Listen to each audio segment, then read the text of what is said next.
Remind me not to give the microphone to Mr. Barclay again here. But I'm quiet tonight. No mai haere mai, ki te tino whakaherehere, e nā mū mihi nui ki a koutou katoa. Tole whalawa, e mātua mālo, le sofua a whio mai. Nā lola lei, hola vanaka.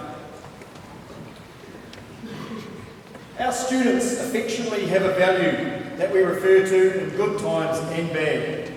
That is manawa. It is best described as the breath of life, a life-giving gift from God. The moment shared in hungi, a reminder we are still moving. It's that big gasp of air that we need to dig deep, stay strong and find strength. It is a value that is earned. 2020 can only be described as a year in which we have all needed our unique STC manawa. Tonight is a celebration of the year of all of our achievements as a community. It's also a night of farewells and a night of remembrance. 12 months ago, we gathered here in this beautiful facility. We would not have imagined what lay ahead of us. Words that have become normalised, like pandemic, lockdown, quarantine, Zoom meetings or Zooey, COVID-19, Ashley Bloomfield, live stream, hand sanitizer, alert levels, the list could continue. We also tragically lost our very good friend, Brad Milne, who was an amazing man that stood for so much we are proud of here at St Thomas's. As we have learnt the hard way in Christchurch, out of adversity comes opportunity, and most often it is an opportunity for us to express our character. This year, the character of our community has been called to question numerous times. As I reflect on 2020, I could not be prouder of the character and soul of our community. We were tested over and over again. We had so many moments throughout the year where different groups within our community had to lift and lead others. I've always believed we aren't a school. We are much more than a place of learning. We are a community of people, that all people contribute equally. No one is more or less important than anyone else. Whether it be staff putting together a funny video during lockdown to lift the spirits of students, or our parents providing food parcels for boys to eat at lunchtimes. We've seen everyone contribute to this wonderful community this year. One of the more powerful examples came in a time of grief and shock at the passing of our great mate Milne. The way our community came together to support Brad's family in the most tragic circumstances was something I'll never forget. I also wanted to acknowledge our wonderful young men during this time. That first Monday back at school, as a staff, we were shell-shocked.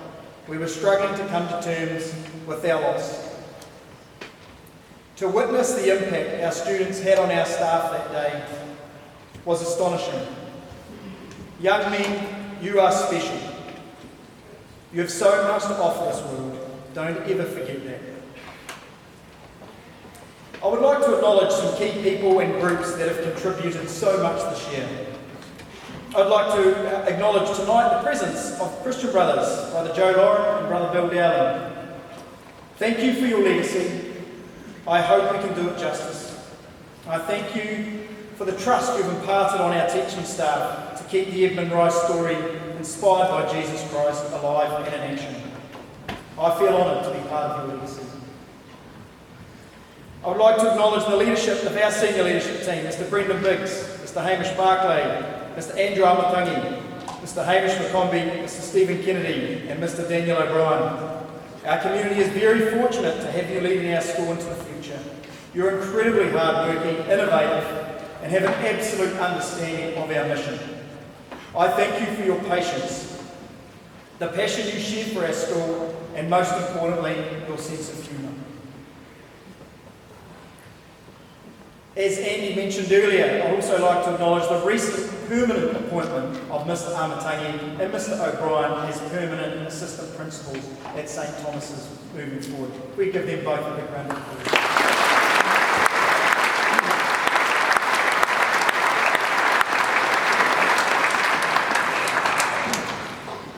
I'd also like to acknowledge My wonderful PA, Joe Fitzgerald, you are phenomenal. You put order into my crazy day, and you're constantly making sure I'm in the right places that I need to be. I'd be lost without you. I'd also like to thank our staff for all they do in the development of our students. We're very lucky to have a hard-working group of staff that understand we are much more than an 8:30 to 2:30 school. Our staff understand that by coaching, mentoring, tutoring, travelling and the pastoral care helps develop the whole person. We are unique to have so many staff make themselves available to work with our students in so many different settings, well into the evenings and right throughout the weekends. I'd also like to acknowledge the hard work of our Board of Trustees, which is incredibly well led by Andy Steele. We are so fortunate to have a hard-working board that represents our community so well and truly understands the mission of an Edmund Rice School. I thank our board for their passion in wanting our school to deliver a world-class education and also experience. I'd also like to acknowledge our parent community. It is not an easy job raising teenagers in the 21st century. Our students are so fortunate to have a group of parents and caregivers that are hopeful of their sons experiencing as much of life as possible. Personally, I'd also like to take this moment to acknowledge my wife Sam and my family. The way I choose to lead our community comes with many sacrifices, and at times when I wish I was there for them, I'm often not. I thank you for supporting me. As a school, we've worked so hard on ensuring the academic performance of our students ensures our young men are able to fulfil their dreams. We have planned, set goals and resourced many innovations and initiatives over the last 3 years. We are very proud of our NCEA results, which are amongst the best in the country. Last year we produced over 90% of our students achieving NCEA at level 1 and 2. And as Andy mentioned earlier, our predictions for this year are showing increases at both level 1 and 2 and having all of our levels over that 90% pass rate, including level 3. This is quite incredible, given the year we've all been confronted with. It is very pleasing to achieve our lofty goals we set about to achieve 3 years ago. It is also very pleasing to see the students that were our trendsetters in Year 7 and 9 3 years ago, that implemented our junior integrated curriculum, are now succeeding at the highest levels of achievement in their NCEA qualifications. Our brave decision at that time to focus on the key competencies, skills and a character-based approach in our junior curriculum has come to fruition. This is something we're all very proud of. Our sporting and cultural pursuits took a hit this year due to COVID cancellations. But when our students were called upon to perform, our students always made us proud and gave plenty of mana. Sport and culture are some of the last bastions of opportunity young people have access to grow and develop their character. Watching our boys perform, whether it be in the variety concert, the production or band performances, is always an honour. In the sporting sphere, we saw many tremendous victories. Watching our first 15 beat St Andrews at home was one to remember. And who could forget the Sycamore Lane supporters grew with Dan Fogarty's commentaries on live stream. I want to personally acknowledge the contribution of our Year 13 students. And what could have caused you to give up and become despondent in your final year due to the constant roadblocks? You took these roadblocks as challenges and came up with innovative ways to reinvent our many events and traditions. I am so proud of your contribution in this most challenging year. To our Year 13 leadership team, you set yourself a goal to create an environment of brothers together, brothers forever. We weren't to know how important that statement would come to be. You have left a legacy that will live on. To our college captain, Cole, your leadership has shone through. You have led in your way. You had a passion and dreams for 2020 and you achieved them. True leaders stand up in the most adverse situations, and you have led your brothers in a time of trial. If you could join me please in acknowledging our Year 13.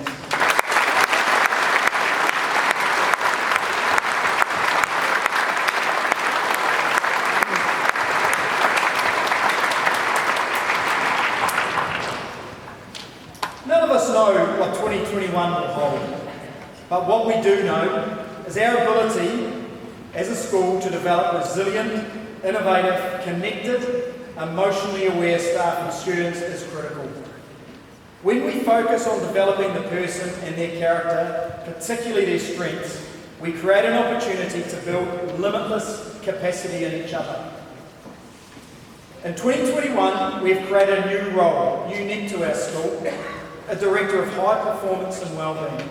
And I'm delighted to announce that old boy Mark Hammond will fill this role starting in 2021, focused on working with our staff to oversee and assist the high performance and wellbeing. We aim to lead a program that supports, develops and genuinely cares for all of our SDC family.